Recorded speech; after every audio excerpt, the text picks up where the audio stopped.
মৌমিতার সুস্বাদু চ্যানেলে আপনাদের সবাইকে স্বাগত।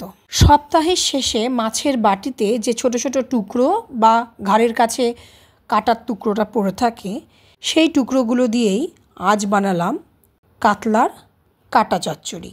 আমি কিভাবে এই রান্নাটা করি তার রেসিপিটা আপনাদের সাথে আজ শেয়ার করব। আসুন দেখে নিই। এখানে আমি মাছের ছোট ছোট পিস, যেগুলো কাউকে দেওয়া যায় না, আর ঘাড়ের কাছের টুকরোটা নিয়ে নিয়েছি। এবার এগুলোকে লবণ আর হলুদ দিয়ে মেখে নিয়েছি। অন্যদিকে কড়াইয়ে নিয়ে নিলাম 3 থেকে 4 চামচ সরষের তেল। তেল গরম হলে তাতে ওই মাছের টুকরোগুলো ভাজতে দিয়ে দিলাম। একটু কড়া করেই ভেজে নেব। মাছের টুকরোগুলো উল্টে পাল্টে একটু ভেজে নিচ্ছি। মাছটা ভাজা হয়ে গেছে, এবার তুলে দিচ্ছি।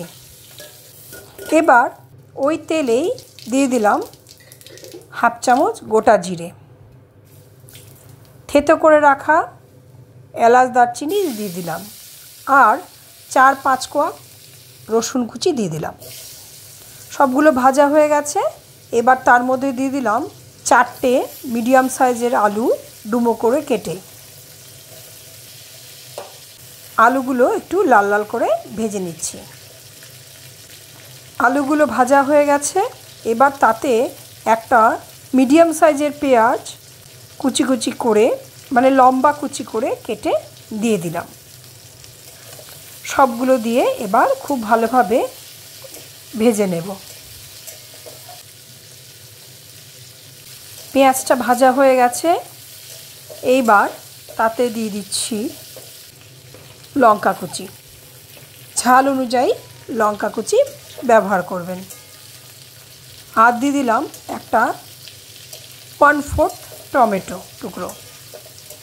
সবগুলো দিয়ে আরেকটু ভালোভাবে নিয়ে নিচ্ছি। এইবার দিয়ে দিলাম স্বাদ অনুযায়ী লবণ আর হলুদ। লবণ আর হলুদ দিয়ে ভালো করে সবগুলো মিশিয়ে নেব। লবণ হলুদ দিয়ে খুব ভালো করে ভাজা হয়ে গেছে।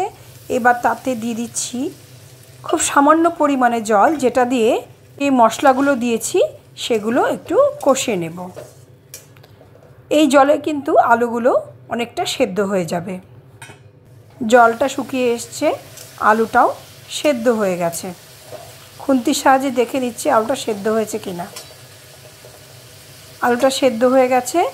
এইবার তার মধ্যে দিয়ে দিচ্ছি ভেজে রাখা মাছের টুকরোগুলো। মাছের টুকরোগুলো এর মধ্যে আরেকটু কষিয়ে নেব। এই রান্নায় গ্যাসের আঁচটা কিন্তু মিডিয়ামে রেখেই পুরো রান্নাটা করে যেতে হবে। মাছের টুকরোগুলো দিয়ে খুব ভালোভাবে কষিয়ে নেবার পর এইবার এই টুকরোগুলোকে আরেকটু সেদ্ধ করার জন্য দিয়ে দিচ্ছি পরিমাণ মতো জল।